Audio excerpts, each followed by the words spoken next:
My name is Jamie LaRue of the American Library Association, and I'm here today to talk to you about how to tell a library story. And I want to begin with this idea. First, you may not feel comfortable being the one who tells the story, and that's okay.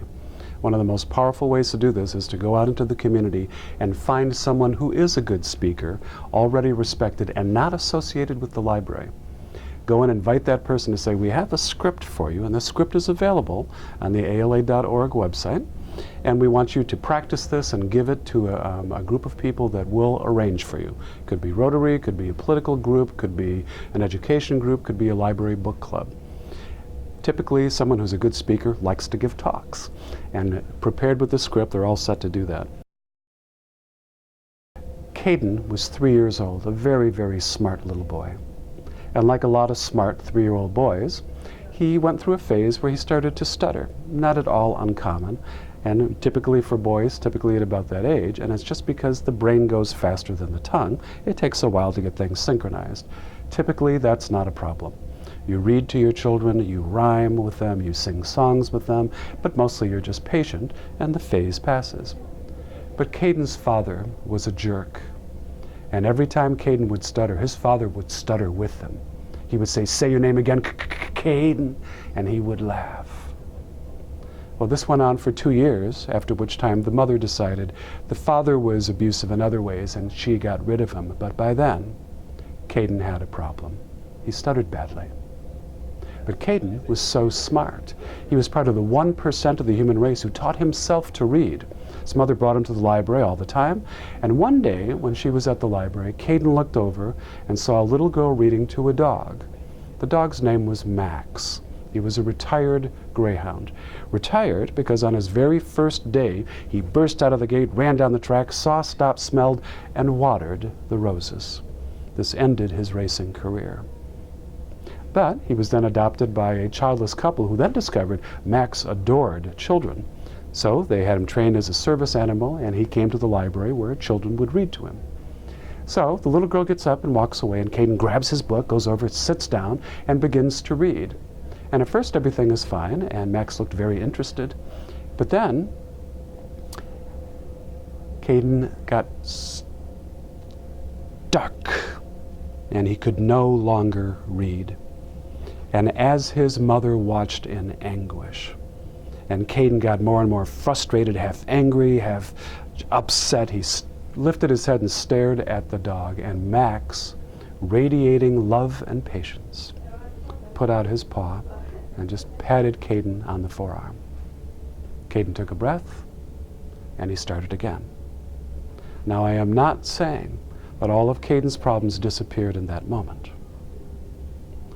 But his mother was watching, and she saw that change in him, and she said, I'm going to bring him back to read to that dog. I'm going to sign him up for speech therapy classes, and we're going to beat this. Well, a couple of weeks after this, the childless couple went off to Europe for 3 weeks, and they said, Caden, want to watch Max for 3 weeks? He said, yeah. So now we have Max, the best red greyhound in Colorado. And eventually, time went by, and one day the mother wrote 4 years later to the library director to say, wanted to let you know that Caden has now been cast in the lead role of The Wizard of Oz. Caden doesn't stutter anymore. Thank you, she said, for saving the life of my son. All across America, public libraries have programs where children come in and read to dogs in the library because dogs are such attentive listeners. Libraries change lives. Say it with me. Libraries change lives. Or today, as we would say as part of the library advocacy campaign, libraries transform lives. This is how we tell a library story. And let's break this down again.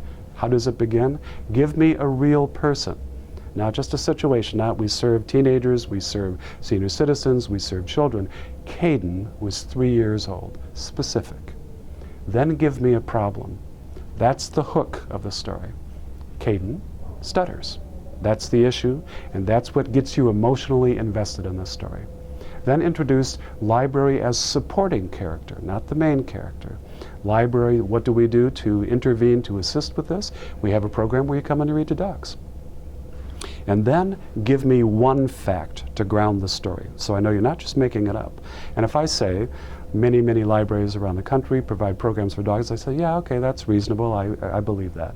And the last thing is, as a preacher friend of mine used to say, give them the phrase that pays. Give them a short, succinct, memorable phrase that will carry that message home.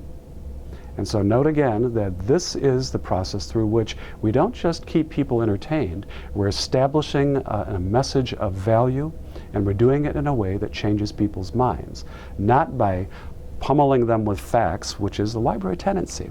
Come in and say, here's all of the information, and once you know the information, you'll change your mind. Information doesn't change people's minds. Stories do. And so if I start with an emotional connection and give you one fact at the end and one phrase that pays, this has been demonstrated by brain research to work. And that's how you tell a library story.